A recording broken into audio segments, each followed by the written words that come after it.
Ako si Jade Buhoy, hatid sa inyo ang mga pinakamainit na balita sa bansa dito sa News Force. Sa ulo ng mga balita, DOH binuksan ang unang bagong urgent care and ambulatory service centers sa bansa. Premature campaigning tututukang ipagbawal sa susunod na eleksyon. PBBM ikinabahala ang umano'y pangihimasok ng China sa Ayungin Shoal. Finland ambassador tumungo ng PBA para sa courtesy visit. DepEd nagbabala sa publiko sa kumakalat na libreng pabaon sa mga estudyante sa elementarya. Earth Hour Philippines 2024 gaganapin sa ika-23 ng Marso. Patas at pantay na balita, komprehensibong ulat para sa pulso ng masa. Ito ang News Force.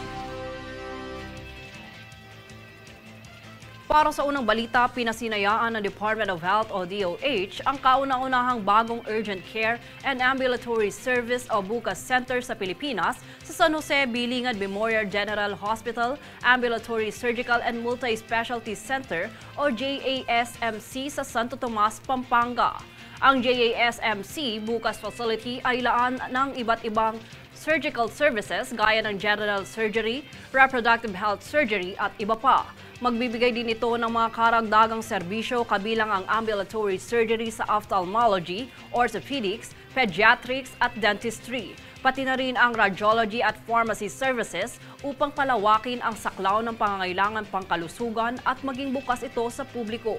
Ang paglulunsad ng BUCAS Center ay muling pinagtitibay ang dedikasyon alinsunod sa ikalawang action agenda ng departamento, ang ligtas, dekalidad at mapakalingang serbisyo.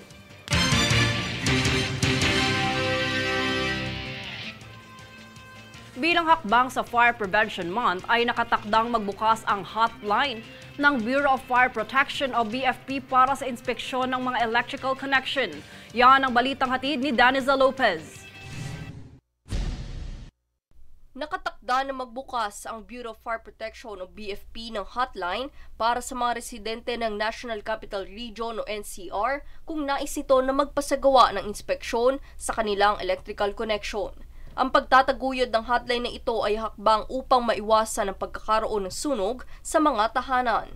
Sinuporta naman ito ni Department of the Interior and Local Government o DILG Secretary Benjamin Abalos Jr. kung saan ibinahagi niya na ang kadalasang sanhi ng sunog ay nanggagaling sa labis na pag-init ng mga appliance. Kaya't pinayuhan nito ang publiko na ugaliing suriin ang kanilang mga electrical connection upang hindi magkaroon ng sparks na siyang sanhi ng sunog. Kasalukuyan naman pinagsasanay ang mga tauhan ng BFP para sa mabilis sa pagresponde sa mga tawag na matatanggap sa hotline. Daniza Lopez nag-uulat para sa One Media Network. Kamakailangan ay nagsagawa ang Philippine Army o PA at Philippine Coast Guard o PCG ng detonation-based disposal operation sa Colonel Ernesto Ravina Air Base sa Capas Tarlac Gunnery Range. Higit 5,200 na unexploded ordnance o UXO device ang may kabuang 4,196.99 pounds net explosive weight na naipon mula sa iba't ibang recovery operations ng unit ang sinira sa naganap na operasyon. Pinangunahan ng PCG Explosive Ordnance Disposal Unit National Capital Region at ng EOD Battalion PA ang nasabing operasyon na kinakailangan para sa kaligtasan ng publiko. Dahil ang mga UXO device na ito ay nagdudulot ng malaking panganib na maaaring makapinsala sa maraming tao kung hindi tatapon ng maayos.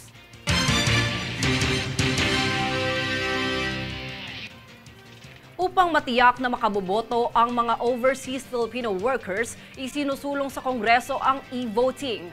Para sa detalye, narito si Francis Riodique.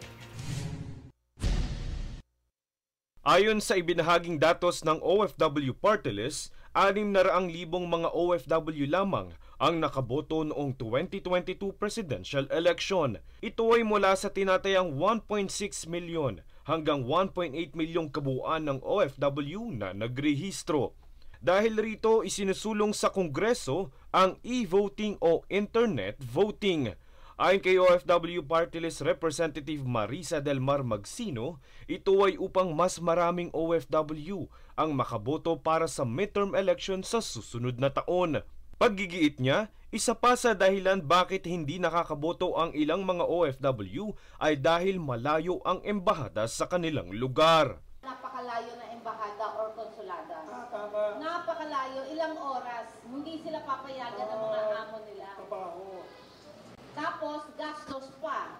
Pag lumabas sila, pwede silang walang sweldo for the day. Kung pag-uusapan naman ang seguridad at pagiging transparent ng e-voting pagdating sa eleksyon, wala naman umanong dapat ikabahala. Ang COMELEC naman po, sila naman po ang in authority to choose kung sino po talagang service provider ang makakakop sa lahat po ng mga requirements natin. But I told them it has to be transparent. Ang sinabi nila, ngayong bumoto ka, makukuha mo na yung, kikita mo yung binoto mo. Ibig sabihin magkakaroon ng itinuturing na resibo ang bumoto upang makumpirma kung tama at pumasok ba ang kanyang boto. Kumpiyansa si Congressman Magsino na mapirmahan ang batas na ito ng Pangulo bago matapos ang taon. Francis Riudique, nag-uulat para sa One Media Network.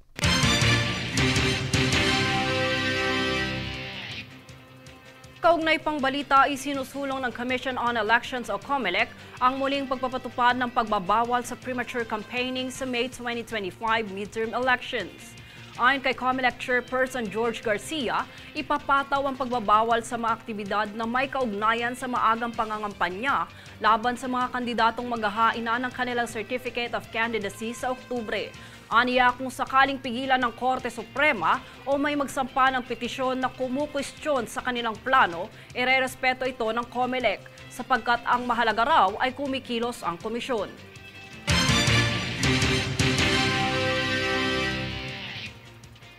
Bunsod ng patuloy na pag-iral ng El Nino phenomenon sa bansa, ilang mga barangay sa Negros Occidental ang lubhang naapektuhan nito. Narito si Princess Castro para sa balita. Umabot na sa mahigit 1 bilyong piso ang pinsala na dulot ng El Nino phenomenon sa sektor ng agrikultura kung saan lubhang apektado ang Western Visayas. 6 na barangay sa bayan ng Himamaylan, lalawigan ng Negros Occidental ang nakararanas ng kakapusan sa tubig inumin at pang-agrikultura mula pa noong Disyembre ng nakaraang taon. Ito ay ayon sa tala ng National Disaster Risk Reduction and Management Council o NDRRMC kung saan ang mga barangay na natukoy ng konseho ay ang mga barangay ng Kabadyangan, Nabalyan, Carabalan, Suay, Tooy at Buena Vista.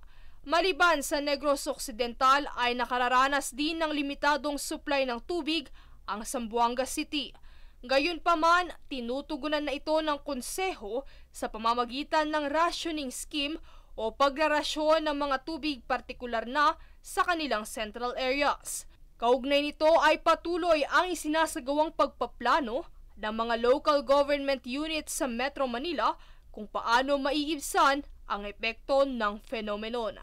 Kabilang din dito ang inisyatibo ng Metropolitan Manila Development Authority o MMDA na magkaroon ng bawat lokal na pamahalaan sa Metro Manila ng isang water crisis mitigation measures. Isa rin sa mga tumugon sa suliraning ito ang Department of Social Welfare and Development o DSWD sa programa nitong Farm at Aralan kung saan layo nitong magtayo ng mga vegetable garden sa mga piling paaralan sa lungsod ng Valenzuela.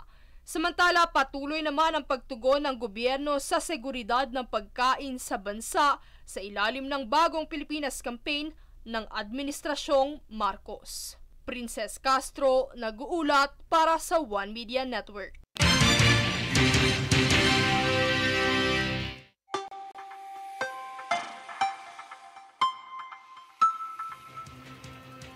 Dagdag na ulat panahon ayon sa Pag-asa, maaaring manatili ang mainit at mahalumigmig na panahon sa karamihang bahagi ng bansa. Gayunpaman sa kasalukuyan, nakakaranas ng bahagyang maulap na papawiri na may pulupulong mahinang mga pag-ulan ang bahagi ng Batanes. Habang posibleng flash floods naman ang asahan na dulot ng easterlies at localized thunderstorms sa Kamaynilaan at natitirang bahagi ng bansa.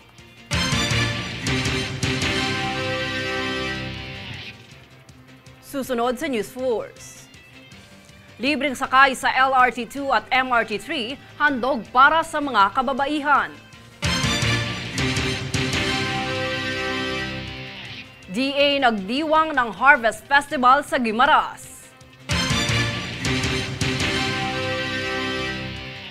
PBBM ikinababahala ang umano'y panghihimasok ng China sa Ayungin Shoal.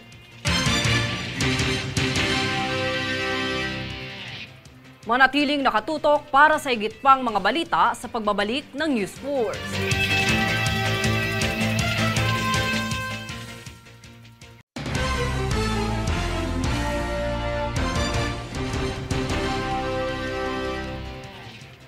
Ikinaalarma ni Pangulong Ferdinand Marcos Jr. ang nakaraang insidente ng pambobomba ng water cannon ng China Coast Guard sa barko ng Pilipinas. Para sa detalye, narito si Francis Riudique. Hindi na nararapat na ipagsawalang bahala. Ito ang pahayag ni Pangulong Ferdinand Marcos Jr. ukol sa nakaraang insidente ng pangaharas ng China Coast Guard. Ayon sa kanya, ito ay dahil 4 na PCG personnel na ang nasugatan sa pambobomba ng 2 water cannon sa Uniza May 4. Kabilang din dito ang pagharang ng China sa BRP Sindangan na humantong sa banggaan.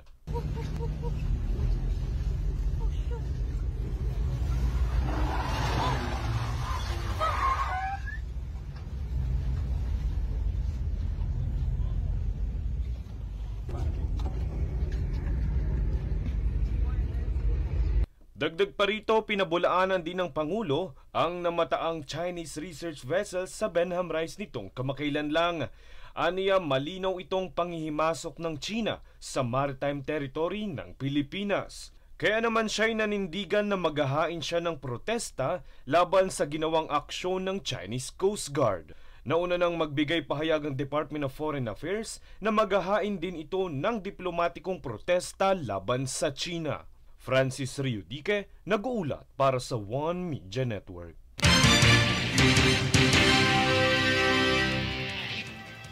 Samantala, nilinaw kamakailan ng MMDA na wala pang pinal na desisyon ang Korte Suprema hinggil sa pagbabawal sa mga LGU ng Metro Manila na mag-issue ng traffic violation ticket. Ang detalye sa ulat ni Princess Castro.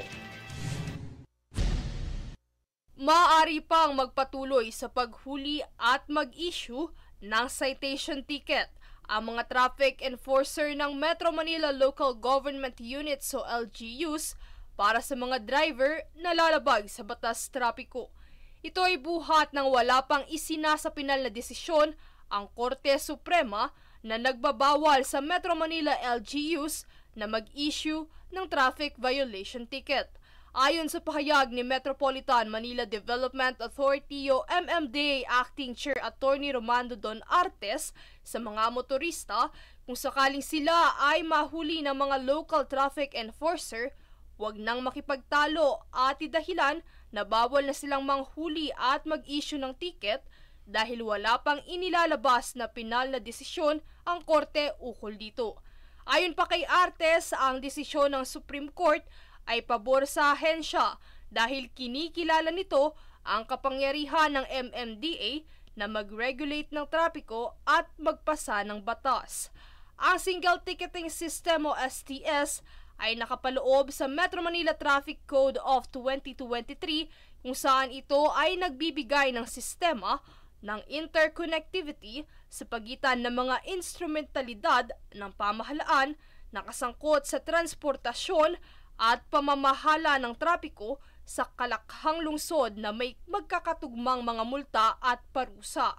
Ito ay inilunsad sa 15 LGU sa Metro Manila. Dahil dito, sinabi ni Artes na kailangang umantabay at maging handa ang MMDA sakaling ang desisyon ng SC ay maging pinal at executory. Kaugnay nito ang pagkabahala ng MMDA chairman sa kakulangan ng manpower para pamahalaan ang trapiko sa buong Metro Manila sapagkat anya, kinakailangan din ng mga local traffic enforcers sa mga panloob na kalsada. Princess Castro, nag-uulat para sa One Media Network.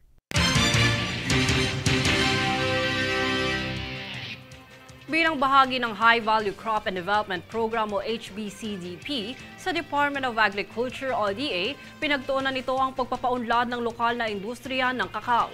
Pahayag ni DA Secretary Francisco Chu Laurel Jr., ang pagsasagawa ng programa ay magbibigay suporta sa 70,000 magsasaka ng kakao gaya ng technology demonstration site, makabagong kagamitan at makina, pati na rin ang pagpapatayo ng irigasyon.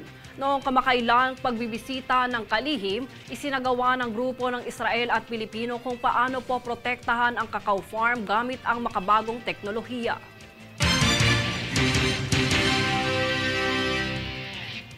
Tagumpay sa gulay. Yan lamang ang tinaguriang tema ng Vegetable Derby at Harvest Festival sa Guimaras na kamakailang ipinagdiwang ng Department of Agriculture.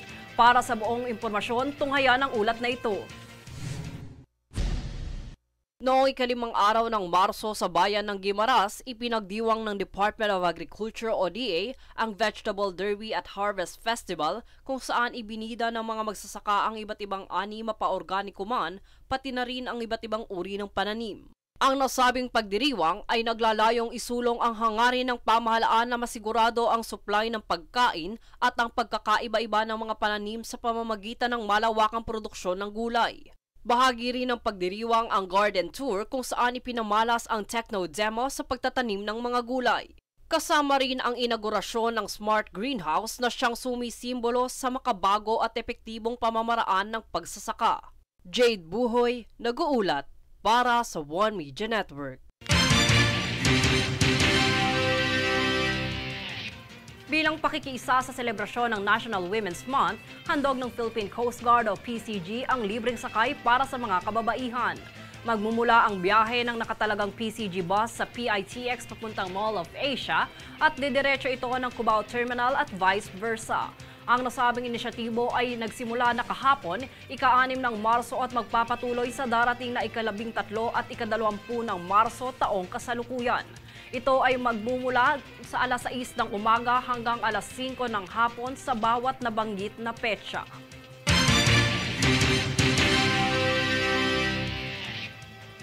Wanna all my free ride. May libreng sakay sa Light Rail Transit Line 2 o LRT2 at Metro Rail Transit Line 3 o MRT3 para sa mga kababaihan ngayong Biyernes, ika-8 ng Marso. Ito ay kibat ng selebrasyon ng National Women's Month ngayong Marso bilang pagkilala sa natatangi at mahalagang kontribusyon ng kababaihan sa lipunan. Magsisimula ito alas 7 hanggang alas 9 ng umaga at alas 5 hanggang alas 7 ng gabi.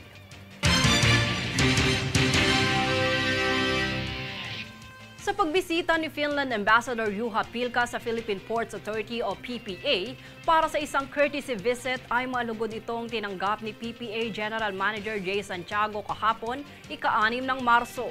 Pinuri naman ni Ambassador Juha ang tagumpay na nakuha ng ahensya kung saan naganap din ang pagpupulong ukol sa lagay ng mga pantalan. Naroon din ang pagpupulong ng ilang mga opisyal ng Finland at PPA.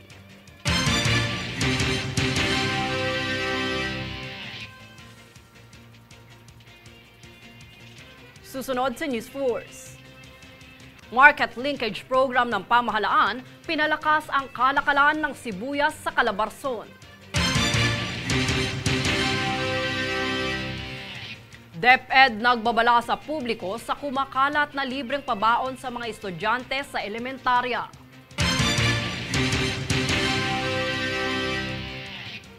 PNP-ACG itinaguyod ang Aling Police Virtual Hotline para sa mga nakakaranas ng pang-aabuso.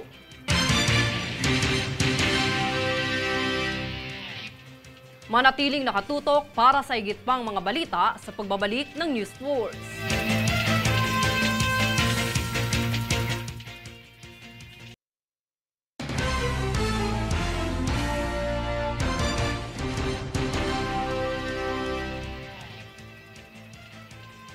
Nagbabala ang Department of Education o DepEd sa publiko ukol sa kumakalat na post na nagsasabing may libreng pabaon ang ahensya sa mga estudyante sa elementarya. Laman ng post na ito ang kalakip na libreng baon ng mga estudyante sa bawat antas, na tanging school ID lamang ang hinihingi.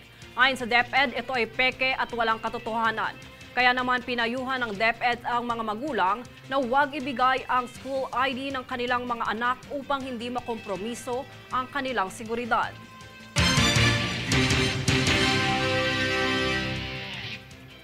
Tuloy-tuloy ang pagsulong ng Kadiwa Store sa mga lokal na bilihin para matulungan ang mga magsasaka na maibenta ang kanilang mga ani. Para sa detalye, tunghayan ang storya. Malayong-malayo sa nakaraang taon kung saan ang presyo ng mga variety ng sibuyas ay nagtaasan, ngayon naman sa tulong ng Kadiwa Stores na hatid ng Department of Agriculture o DA ay tila na ito nagbagsak presyo sa merkado. Ayon sa ahensya, ang pagsulong nito ay bahagi ng inisyatibang matulungan ang mga lokal na magsasaka na maibenta ang kanilang mga ani. Sa pamamagitan naman ng kanilang programang market linkage sa lugar ng Calabarzon, ay natulungan nitong maibenta sa iba't ibang lugar ang higit sa 3,000 kilo ng sibuyas na nagkakahalaga ng lagpas sa 150,000 piso. Ang nasabing pagbebenta ng sibuyas ay naging matagumpay sa pakikipag-ugnayan ng DA sa Agribusiness and Marketing Assistant Division ng mga rehiyon ng Calabarzon at Ilocos. Jade Buhoy, nag-uulat para sa One Media Network. Ibinahagi sa publiko ng Philippine National Police Anti-Cybercrime Group o PNP-ACG ang Aling Police Virtual Hotline bilang tugon sa bilangan ng mga naaabusong kababaihan at kabataan. Yan ang balitang ating alamin mula kay Danizel Lopez. Virtual helpline kung tawagin ang Aling Police with the Cyber Squad na ipinakilala ng Women and Children's Cybercrime Protection Unit para tugunan ang issue sa pang-aabuso na nararanasan ng mga kababaihan at kabataan. Layo nitong maprotektahan ang seguridad ng mga biktima ng abuso at pangaharas na siyang nangyayari rin online. Kabilang sa mga reklamong sinumbong sa Aling Police page ay ang kaso ng cyber libel, sextortion, debt collection harassment, online data hacking at internet crimes against children. Kaya't hinikayat ni Police Major General Sidney Hernia ang mga biktima na tumawag lamang sa Aling Police para matugunan ang kanilang tulong na kailangan at masiguro ang kanilang kaligtasan. Kung sakaling nais tumawag sa Aling Police, ay mangyaring kontakin lamang ang kanilang hotline o magpadala ng mensahe sa kanilang Facebook page at email account. Danizel Lopez, nag-uulat para sa One Media Network. Sa ika-23 ng Marso, hinihikayat ng pamahalaang lungsod ng Maynila ang publiko na makiisa sa gaganapin na Earth Hour Philippines 2024 na magsisimula sa ganap na alas 8:30 ng gabi. Layunin ng inisyatibong ito na bigyang kahalagahan ang mundo, partikular na ang kalikasan, upang maibsan ang mga polusyong mula sa mga aktibidad ng mga tao. Ang Earth Hour na ito ay magtatagal ng 60 minuto o katumbas ng 1 oras.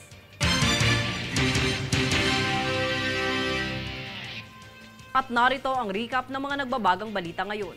Sa ulo ng mga balita, DOH binuksan ang unang bagong urgent care and ambulatory service centers sa bansa. Premature campaigning tututukang ipagbawal sa susunod na eleksyon. PBBM ikinabahala ang umano'y pangihimasok ng China sa Ayungin Shoal. Finland ambassador tumungo ng PBA para sa courtesy visit. DepEd nagbabala sa publiko sa kumakalat na libreng pabaon sa mga estudyante sa elementarya. Earth Hour Philippines 2024 gaganapin sa ika-23 ng Marso. Patas at pantay na balita, komprehensibong ulat para sa pulso ng masa. Ito ang News Force. At yan ang pinakamainit na mga balita ngayong araw. Manatiling nakatutok sa aming mga ulat at update sa aming Facebook page, facebook.com/1medianetwork. Ako si Jade Buhoy at itong News Force.